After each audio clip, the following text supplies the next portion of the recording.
Class में notes मत बनाओ। एक एवरेज बच्चे में, ठीक है, और एक बहुत ही टॉपर बच्चे में फर्क नहीं होता जाता। पता नहीं कि सर अभी 10th से 11th में आया और बैकलॉग आ गया। कविता सुनिए ना कि मैं शून्य पे सवार हूं, बेअदब समय खुमार हूं, अब मुश्किलों से क्या डरूं, मैं खुद कहर हजार और मैं शून्य पे सवार हूं। लेक्चर में कमेंट करो अगर तुमको कोई भी दिक्कत होती, कोई भी परेशानी होती, मैं एंड टू एंड तुम्हारे साथ हूं। तो क्या हालचाल है क्लास 11? आज मैं तुमको एक बहुत ही इंपॉर्टेंट बात बताने आया हूं। कुछ दिनों पहले ही 10th बोर्ड का रिजल्ट आया और तुम में से बहुत सारे बच्चे ऐसे होंगे जिनके इसमें 60-70% आ रहे होंगे, और तुम में से बहुत सारे बच्चे ऐसे भी होंगे जिनके इसमें 90 और 95% भी आ रहे होंगे। अब बात आती है ना, जिसके 90-95% आ रहे होते हैं उसके अंदर कहीं ना कहीं ओवर कॉन्फिडेंस आ जाता है। उसको लगता है कि हाँ मैंने 10th में तो उखाड़ लिया है, ऐसे 12th में भी उखाड़ लूंगा। बेटा 12th का जो बेस होता है वो 11th होता है। अगर आप इनिशियली ओवर कॉन्फिडेंस में आ जाओगे तो आपका 11th में ऐसा होगा कि मैंने 10th में कर लिया ना, 11th में थोड़े मजे कर लेता हूँ, 12th में जाके और अच्छा कर लूंगा। ऐसा आपको बिल्कुल नहीं सोचना। और आप बेटे जिसका 60-75% रह गया, आई नो आपने बहुत मेहनत करी थी, आई नो आपने बहुत तगड़ी पढ़ाई करी थी, आपने अपना सब लगा दिया था उसमें, लेकिन ये बात कोई नहीं सुनेगा। अल्टीमेटली लोग आपके रिजल्ट को देखेंगे, तो आपको फिर से खड़ा होना है। नो मैटर कितना बुरा हुआ है, नो मैटर आपने कितनी पढ़ाई करी थी और वो कितना चोट लगा है उसमें, आपको फिर से खड़ा होना है और फिर से लड़ाई लड़नी है खुद के लिए, क्योंकि ये लड़ाई आपके एग्जिस्टेंस के लिए है। और आप बेटे जिसका 90 और 95% आया था, आपको ओवर कॉन्फिडेंस में बिल्कुल नहीं जाना है। आपको ये बिल्कुल नहीं सोचना है कि हाँ मैंने जैसे 10th में कर लिया ना वैसे 11th और 12th में भी कर लूंगा, या फिर 11th में थोड़े मौज कर लेता हूँ, 12th में बहुत अच्छा कर लूंगा। ऐसा बिल्कुल नहीं होगा। आप दोनों लोगों को, आप सब लोगों को 11th से ही बेस बनाना स्टार्ट करना पड़ेगा, क्योंकि 12th के maximum concept, maximum theories 11th से लिंक होती हैं और 11th ही बेस होता है 12th का। अगर आप 11th अच्छे से नहीं कंप्लीट करोगे तो आपका 12th कहीं ना कहीं अच्छा नहीं जाएगा और आपके मार्क्स बिल्कुल खराब हो जाएंगे। अब बात आती है दूसरे पॉइंट की कि दूसरा पॉइंट क्या है। अब जब मैं बात करूँ दूसरे पॉइंट्स की, तो सबसे बड़ी बात ये होती है कि आप 10th में आपके पास बहुत छोटा सिलेबस होता है और आप जैसे 12th में जाते हो तो वो सिलेबस बहुत बढ़ जाता है। आपको इस बात पे ध्यान रखना है कि आपके पास जितने रिसोर्सेज होने चाहिए वो कम होने चाहिए और बहुत सटीक होने चाहिए। लेकिन अगर आप केवल एनसीईआरटी फॉलो करते हो ना, तो आप प्रॉपर एनसीईआरटी फॉलो करो, लेस रिसोर्सेज रखो, लेकिन उन लेस रिसोर्सेज को अच्छे से कंप्लीट करो। आप सबको मैं ये बात बता रहा हूं कि आपके पास रिसोर्सेज भले कम हो, आप हो सकता है कि आप एक बुक से पढ़ रहे हो, लेकिन उस एक बुक को भी बहुत अच्छे से कंप्लीट करना है। मैं 10 बुक ला के रख देता हूं, उससे मुझे कोई फर्क नहीं पड़ता है। मैं एक बुक लाता हूं और उस एक बुक को बहुत अच्छे से कंप्लीट करता हूं। और अगर दूसरी की बात करूं तो लिसन इन क्लास। आप क्लास में चीजों को सुनिए, आप क्लास में चीजों को सुनिए, नोट्स क्लास के बाद बनाइए। आप जब ध्यान से सुन लेंगे, चीजों को समझ लेंगे, तो जब आप नोट्स बनाएंगे तो आपको जो रिवाइज भी हो जाएंगे साथ साथ।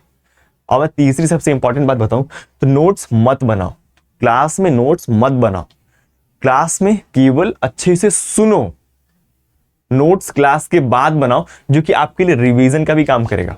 और रिवीजन बहुत इंपॉर्टेंट है। क्लास 11th और क्लास 12th में जो सबसे मोस्ट इंपॉर्टेंट बात आती है, डेट इज रिवीजन, और यहीं पे बच्चे लैग कर जाते हैं और जिनसे उनका 12th का मार्क्स खराब हो जाता है। आप जो इस सपने बुन रहे हो ना कि मैं 10th में मैंने बहुत मेहनत की और मेरा रिजल्ट उतना अच्छा नहीं आया, मैं घर वालों को नहीं दिखाया पाया, फिर मैंने सोसाइटी को ये प्रूफ नहीं कर पाया हूं, तो आपको ये मौका मिल रहा है फिर से कि आप फिर सोसाइटी को, फिर से अपने घर वालों और रिश्तेदारों को प्रूफ करो कि हां मैं हूं लायक। और उसको प्रूफ करने के लिए जो आपको सबसे बड़ी चीज ध्यान रखनी पड़ी, डेट इज रिवीजन। अगर आप चीजों को रिवाइज नहीं करोगे तो आप भूल जाओगे। और revision is a most important thing in class 11th and 12th। और अगर आप क्लास 11th से रिवाइज करते चलोगे चीजों को, तो आप 12th में बहुत अच्छा स्कोर करोगे। समझ आए इस बात को? चलते हैं तीसरे पॉइंट क्या है।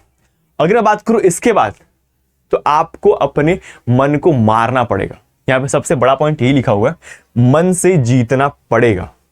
आपको अपने मन से जीतना पड़ेगा। हो सकता है बेड पे बैठे हो शाम को 5 बजे और आपको लग रहा होगा कि हाँ मुझे फोन चला लेना चाहिए, या फिर स्कूल से आए लगता होगा कि हाँ एक काम करता हूं 5 मिनट इंस्टा स्क्रॉल कर लेता हूं, उसके बाद पढ़ाई कर लूंगा। यही आपको नहीं करना है। आपको जो मन कर रहा है, मन को मारना है, और मन को मार के वो चीजें करनी है जो आपको बेटर पर्सन बनाती है, वो चीजें करनी है जो आपको मार्क्स इंप्रूव करती है। अगर आपने ये तय किया है ना कि मुझे 5 बजे पढ़ने बैठना है, तो आपको एनी हाउ बैठना है। नो मैटर आपका मूड खराब है, अच्छा है, आप रील देख रहे हो, गेम खेल रहे हो, खाना नहीं खाया उससे कोई फर्क नहीं पड़ता है मुझे। अगर आपने खुद से प्रॉमिस किया है कि हाँ मुझे 5 बजे पढ़ने बैठना है, तो आप बैठोगे, और यही सबसे मोस्ट इंपॉर्टेंट थिंग होगी। पता है तुमको एक बात, एक एवरेज बच्चे में, ठीक है, और एक बहुत ही टॉपर बच्चे में फर्क नहीं होता ज्यादा। बस फर्क होता है उसके कंसिस्टेंसी का और उसके उन डिसीजंस का, जो वो छोटे छोटे डिसीजंस को लेता है और उन छोटे डिसीजंस को इंप्लीमेंट करते जाता है। उसके अंदर कोई एक्स्ट्रा दिमाग नहीं होता है, वो बहुत इंटेलिजेंट नहीं होता है। बात होती है केवल कंसिस्टेंसी की और इंप्लीमेंटेशन की। बात होती है उन छोटे डिसीजंस को लेने की, जिसको वो लेता है हर रोज और उनको इंप्लीमेंट करता है, जिससे वो तुमसे आगे निकल पाता है, एवरेज से एक टॉपर बन पाता है। तो आपको मन से जीतना पड़ेगा। मन से जीतोगे तभी इस सोसाइटी से जीतोगे, तभी एक बेटर पर्सन बनोगे और दुनिया के टॉप 1% में आओगे। ये लड़ाई बहुत बड़ी है, दुनिया बहुत तेज चलती है। अगर तुम स्लो होते हो तो तुम पे लोग दौड़ के निकल जाएंगे।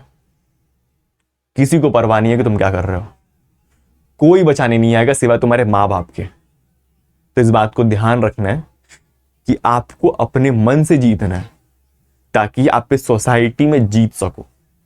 समझ में आया? अगर मैं इसके आगे की बात बताऊं तो इसके आगे बच्चों का ऐसा होता है ना कि सर अभी 10th से 11th में आया और बैकलॉग आ गया। बेटा ये बैकलॉग आपके इनकंसिस्टेंसी से ही आया है। और अगर आपने अपने स्टार्टिंग से ही मन को मार लिया होता और कंसिस्टेंट रहे होते तो आपके बैकलॉग क्रिएट नहीं होते। बैकलॉग बहुत बुरी चीज है। आपको समझ नहीं आएगा कि कब इतना लोड आ गया मेरे पे, इतना बर्डन आ गया मेरे पे कोर्स का। आपको बैकलॉग को कंप्लीट करते हुए चलना है, बैकलॉग क्रिएट नहीं करने कभी भी। सबसे बुरी चीज होती है ये, ताकि आप अपने कलीग्स के साथ, अपने साथियों के साथ प्रॉपर चल सको और उनसे बेटर स्कोर कर सको। तो बेटा इस बात का एकदम अच्छे से ध्यान रखना है कि आप सब लोग बैकलॉग क्रिएट नहीं होने देना एनी हाउ। अगर क्रिएट होता है तो हम संडे को बैठेंगे, जिस दिन एक्स्ट्रा टाइम मिलेगा उस दिन बैठेंगे। हाँ मैं रात को 9 बजे किसी पार्टी से कहीं से घूम के आता हूँ किसी फैमिली पर्सन के साथ, तो मुझे 10 मिनट टाइम अगर सोने से पहले, तो मैं उस 10 मिनट में पढ़ूंगा और इस बैकलॉग को कंप्लीट करूंगा, क्योंकि यही एक्स्ट्रा टाइम है जो आपको आपके बैकलॉग से छुटकारा दिलाएगा, बाकी कुछ नहीं है। अगर आप सोचते हो कि हाँ मैं आज कर लूंगा, कल कर लूंगा, प्रोक्रेस्टिनेट करते हो, तो कुछ नहीं होगा। आपको वो डिसीजन आज लेना पड़ेगा और इस आज लिए हुए डिसीजन से ही ये पूरे बैकलॉग्स कंप्लीट होंगे, क्योंकि वही एक्स्ट्रा टाइम आपको उस बैकलॉग से छुटकारा दिलाएगा, बाकी कुछ नहीं है यहां पे। बाकी कोई दवा, कोई जड़ी बूटी एग्जिस्ट नहीं करती जो आपको आपके बैकलॉग से छुटकारा दिला पाए। और अगर मैं इसके आगे सबसे इंपॉर्टेंट पॉइंट की बात करूं, दैट इज सेल्फ डाउट। बहुत सारे बच्चों का ऐसा होगा कि सर मैंने 10th से 11th में आया हूं, मेरे मार्क्स अच्छे नहीं आए, इसलिए घर वालों ने सजेस्ट कर लिया कि मुझे ह्यूमैनिटीज लेनी चाहिए या फिर मुझे आर्ट्स चूज कर लेना चाहिए, क्योंकि मैं उस लायक नहीं हूं कि मैं पढ़ पाऊं।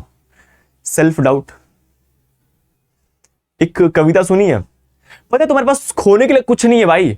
अगर तुम क्लास 10th में हो, तुम्हारे मार्क्स बहुत अच्छे नहीं आए हैं और उसके बाद तुमको सोसाइटी फोर्स कर रही है कि हाँ तो किसी लायक नहीं है, तेरे पास मौका है भाई। उस 95% वाले सुने तो लोग तो एक्सपेक्टेशन बांध के रख लेते हैं, क्या इसने 10th में 95 लाया तो 12th में बहुत अच्छा उखाड़ रहा होगा, या फिर नहीं उखाड़ रहा है तो लोगों की उम्मीदें टूट जाती हैं। तेरे से तो किसी को कोई उम्मीद नहीं है, सोसाइटी की कोई उम्मीद नहीं तेरे से। वो कविता सुनिए ना कि मैं शून्य पे सवार हूं, बेअदब समय खुमार हूं, अब मुश्किलों से क्या डरूं, मैं खुद कहर हजार और मैं शून्य पे सवार हूं।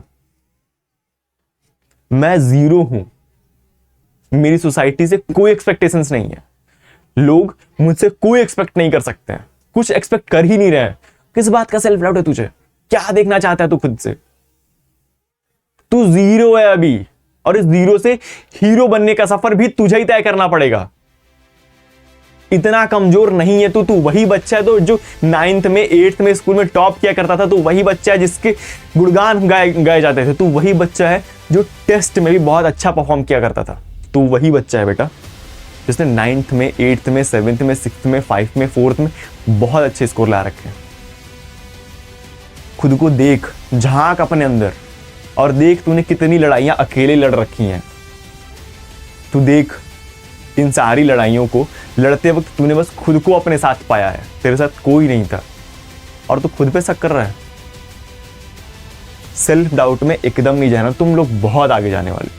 तुमने जो चूज किया है वो एक बहुत बड़े से इमारत की एक पहली नींव रखी जा रही है, और यहां से तुम्हारा फ्यूचर स्टार्ट होता है, और फिर यहां से स्टार्ट हुआ फ्यूचर बहुत ऊपर तक जाता है।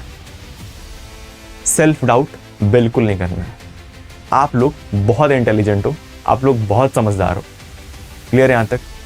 तो मैं इन कुछ पॉइंट्स को लेके आया था जिनसे आपकी 11th और 12th बहुत ही अच्छे से गुजर पाए। इस वीडियो को यहीं पे कंप्लीट करते हैं, और बेटा इस पूरे जर्नी में मैं आपके साथ हूं, ठीक है?